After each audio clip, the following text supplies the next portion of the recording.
Hey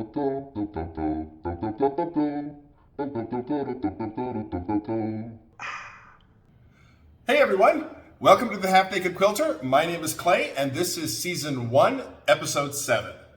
Today is actually a really special day here at the Half Naked Quilter because you now know everything you need to know to piece your very first quilt top.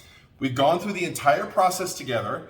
You've even got a chance to practice it, right down to putting blocks together to create basically a little mini quilt in the last episode. So you're actually ready to get started. The only thing that we haven't done yet is talk about how to put the binding on the outside edge of the quilt. And we're gonna hold off on that until after your quilt comes back from your long armor, and then I'll go through that process with you. Bindings are not my favorite part of quilting. They're kind of boring and it takes forever and you're horsing the entire quilt on top of your sewing machine. But the process is really simple. It's not rocket science, but it's just easier to do once you've got your quilt back, and then we'll do that then. But everything else you need to know, you already know. So what I'm gonna do today is I'm gonna walk you through your very first quilt project. Now, before we go any further, go down into the description. There's a link, actually there's two links, to the patterns for today. And what I want you to do is pause the video, whatever, download those two patterns so you can pull one of them up either on your monitor or print it out and have it to go with me as we walk through it together. So stop and do that real quick. Okay. So like I said, there were two links down there because I've done two versions of the pattern for you. If you are a beginner sewer, and obviously you're new to quilting as well, I'm going to suggest that you do the crib or lap size version. Is this the right one? Yeah. The crib or lap quilt size project.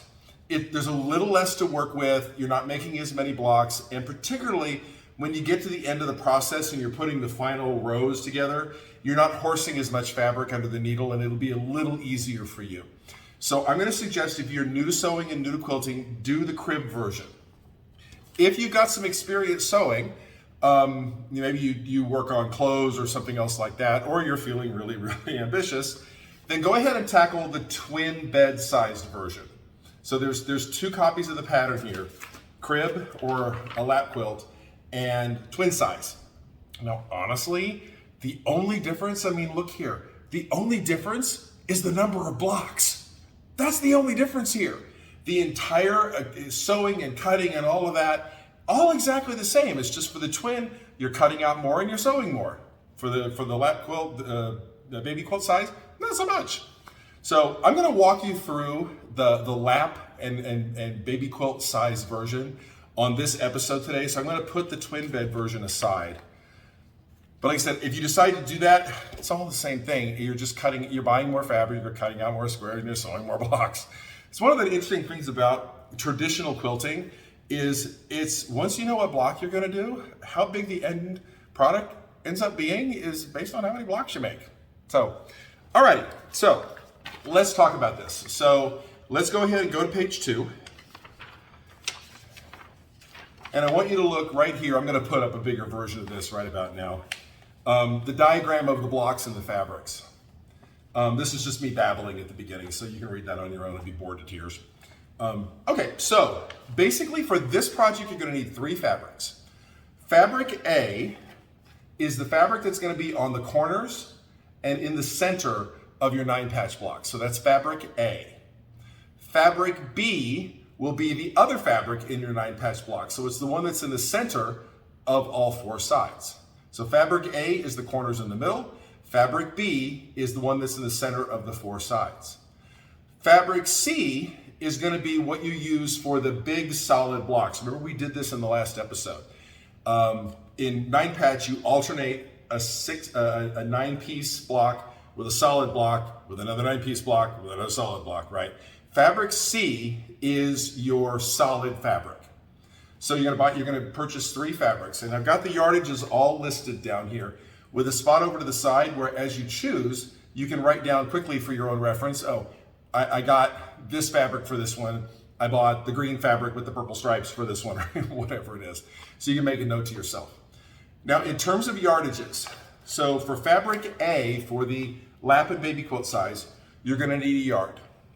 And for the version that I'm gonna make, I chose this really, really cool purple because purple's kind of my thing. So I bought a yard of purple. And this is that Kona purple I think I've talked about. It's one of the high-end quilt cottons. It's really, really forgiving to work with. I really like Kona cottons. They're kind of my go-to. So fabric A for me is this purple, this dark purple. Fabric B for me, which is in the middles, and by the way, this all matches up to the picture because I found some software where I could do it online. That's why you have a pretty picture. I didn't know how I was going to do this before I figured that out. Fabric B, which is, being outsmarted by paper, Fabric B, which is the one that's in the middle of the four sides, I chose this orchid color, basically a light purple. Now for this one, you're only going to need 3/4 of a yard. So we've got a yard of A and 3/4 of a yard, am I right? Yep. 3/4 of a yard of fabric B. Now fabric C, honestly, you can kind of have some fun with fabric C because you're cutting these really big squares that are like 9.5 inches square. I chose this purple butterfly print that I found at the store. Again, it's purple, purple's kind of my thing, right? So I chose this purple butterfly. And for this one, you're gonna need 1.5 yards because you're cutting out those really, really big ones. So fabric A for me, dark purple, fabric B, that's a yard. 3/4 of a yard of the light purple. Fabric C, which is the solid blocks, which is 1.5 yards. All right, there are 2 other fabrics that you need that you're not gonna use right now. It's because one of them is going to be for the binding, which you're not gonna need until we get it back from the longarmer, and that's in 2 episodes from now, right? The other one is gonna be the backing fabric for your quilt. So for the binding, choose one of the 3 fabrics that you already picked, right? Doesn't matter which one. I decided to go with the dark purple. So we've got, what, 3/4 of a yard of the dark purple that will be the binding. And you're just gonna set this aside. We're not gonna need this right now. But honestly, I could have chosen any of the other fabrics. In fact, putting prints on a binding actually kind of looks kind of cool. All you see is about 1/2 inch and it creates this really kind of cool textured border on your quilt. Think of the binding on the quilt as being the frame. That's essentially how it functions, aside from tying off the ends. So I have 3/4 of a yard of the dark purple for me that will be for the binding, but I'm gonna set this aside.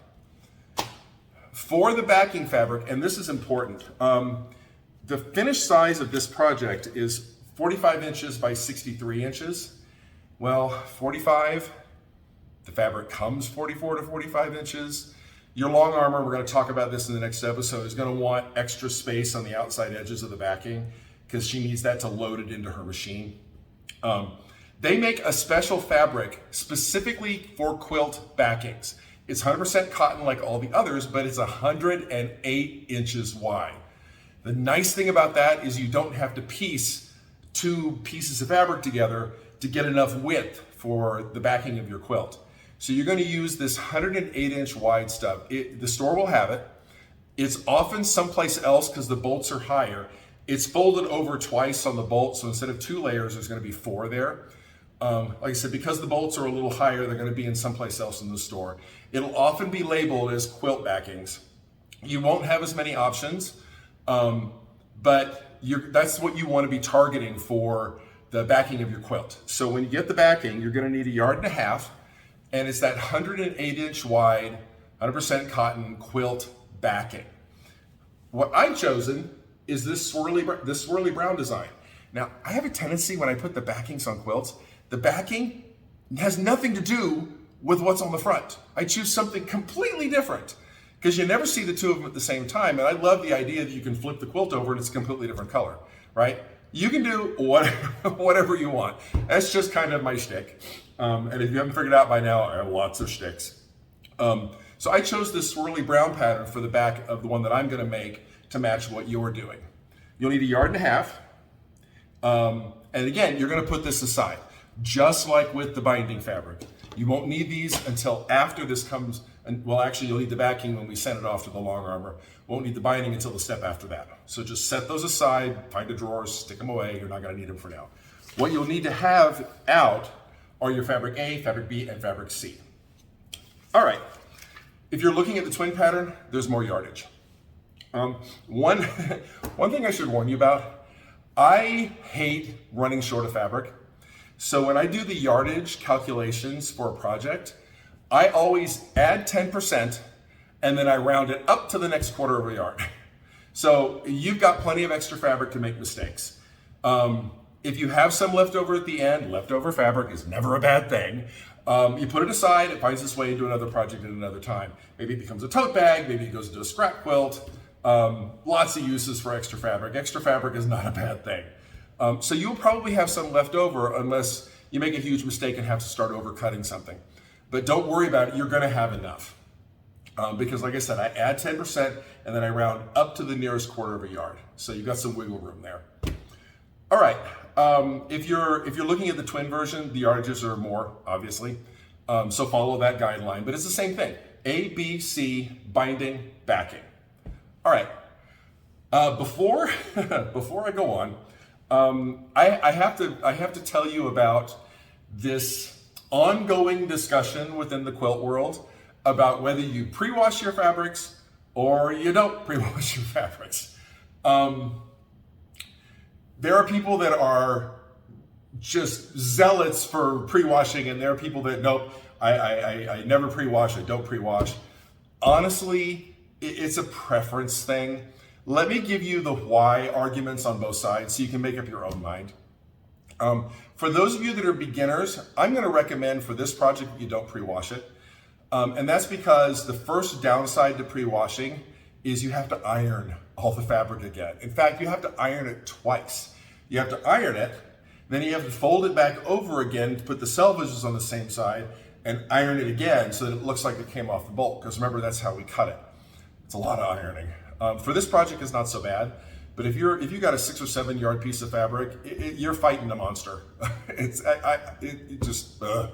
The backing fabrics are never fun to iron because they're so wide. So you do what you can, right?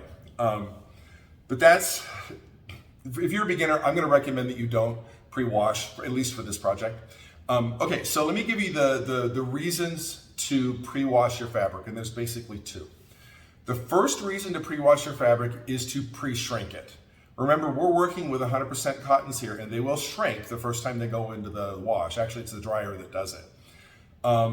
And if you wash them ahead of time, all that shrinking is done. So the fabrics are stable, nothing's gonna happen when the quilt is washed.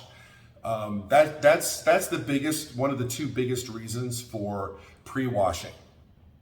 The second reason for pre-washing is some fabrics, and batiks are the offender here, will shed dye the first time you wash them.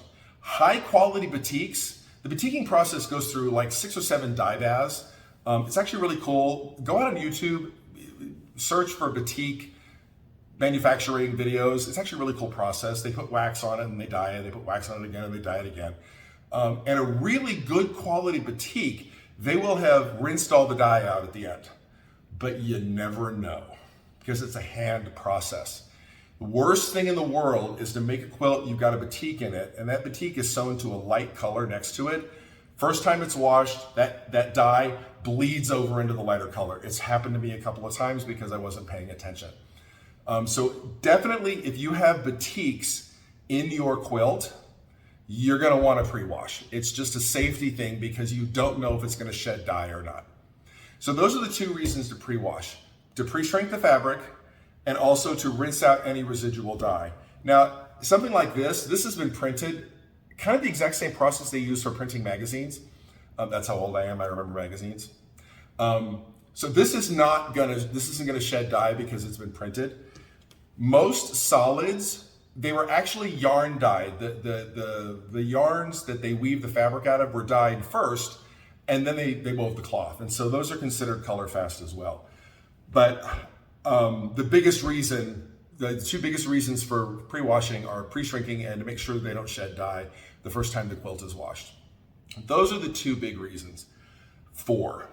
Now, the big reason against is that ironing problem. You pre-wash the fabric, you're gonna have to iron it, and you're gonna have to iron it twice. And it's boring and it's not a lot of fun. And if you have a ton of yardage you're working with, it's like fighting a monster, and it's not fun. I mean, I do it all the time because I'm a pre-washer. But that's the big downside to pre-washing, is to have to go through the ironing process. Now, there are people who don't pre-wash on purpose, because remember, pre-washing pre-shrinks the fabric. If you make a quilt from unpre-shrunk fabric, you get it quilted, finish it all up. The first time whoever the recipient is washes that quilt, the fabric's gonna shrink a little bit. Well, the quilting stitches don't shrink. And so what happens is it puckers just a little bit around all of that quilting, which makes it look very old-fashioned. If you look at old-fashioned quilts, they look a little puckered around all of the quilt stitching. And that's because most of them were, the batting was basically pulled apart cotton or pulled apart wool fibers, so it's not pre-shrunk.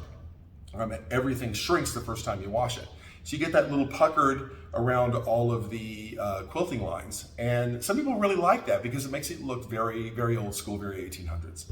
So that's one reason why people choose not to pre-wash, because they like that old school look. You make the decision you want to make.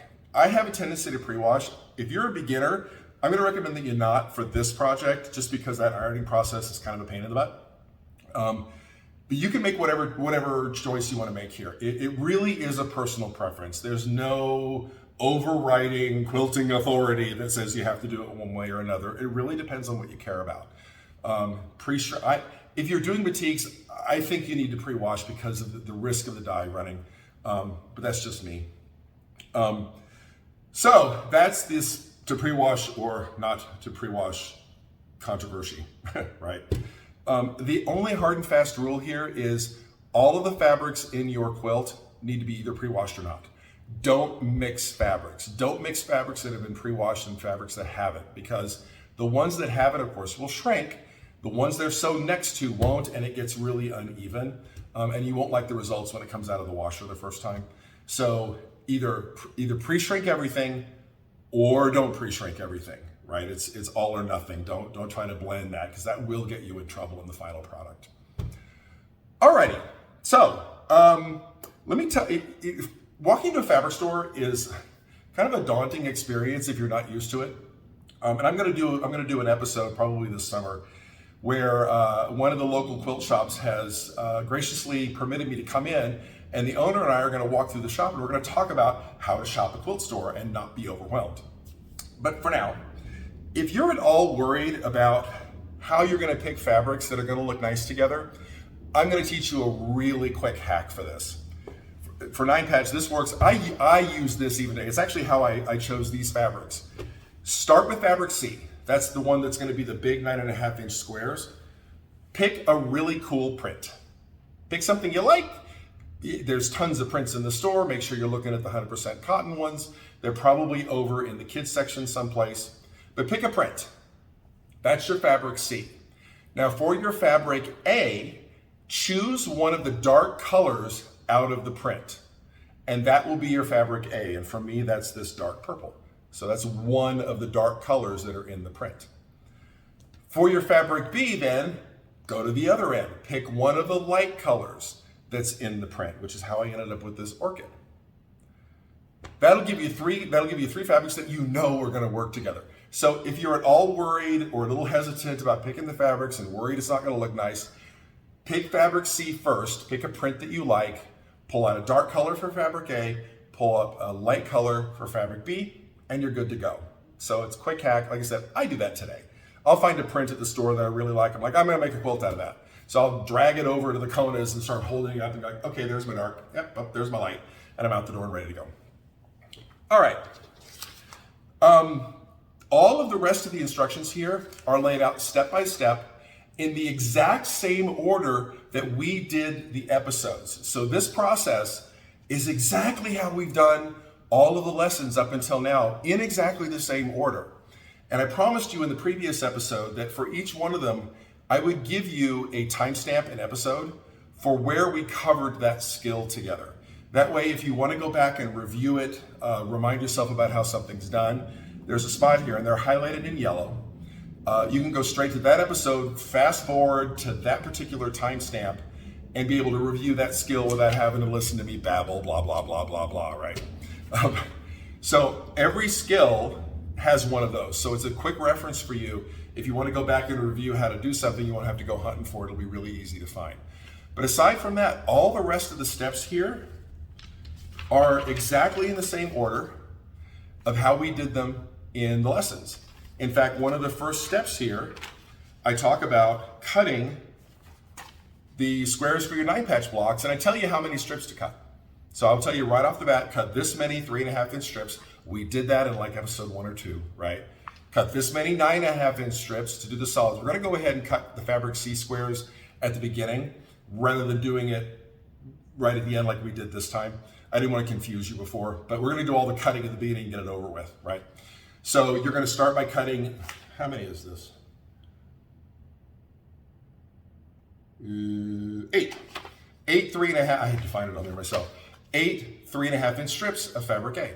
Then you'll have a certain number of strips of fabric B, snick those into squares, exactly how we did it before. So this is nothing new, you already know how to do this, right? But these instructions basically follow the exact same process that we did before. And if you ever get lost, the picture on the front will give you a guide as to how things are going. You'll notice that the piece 9-patch blocks are the ones that are in the corners. So that's why you've got 18 of those and 17 of this, 18 and 17, right?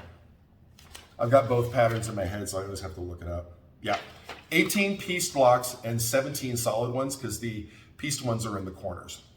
Now for the twin, there's another 2 rows and 2 columns, I think is the way that worked out. So there'll be more blocks, but it's the same process. All the sewing works exactly the same way, right?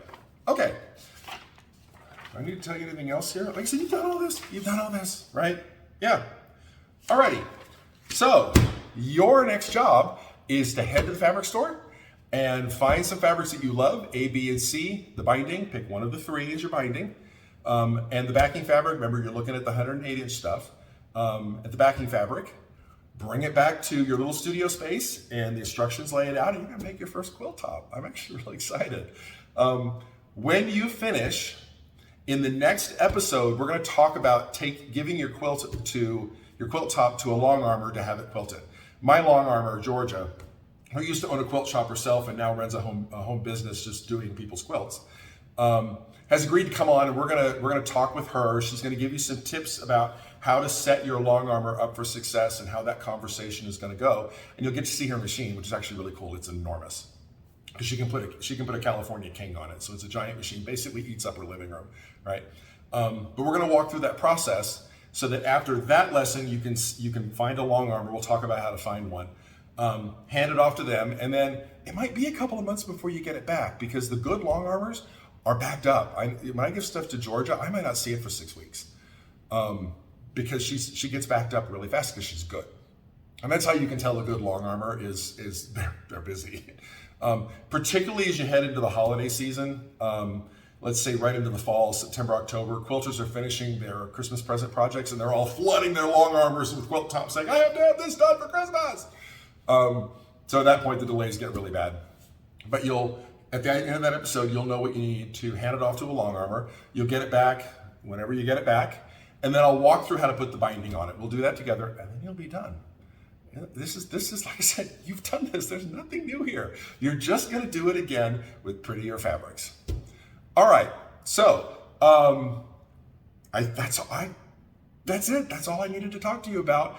I can't wait to see what you all come up with. This is such an easy pattern. It's really hard to mess it up. It's possible, but then you can fix it because it's really easy to fix when you mess it up.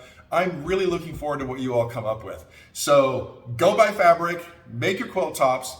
I'm gonna go ahead and do this one as well, and I'm gonna post little snippets of me doing each one of the steps just like you're going to.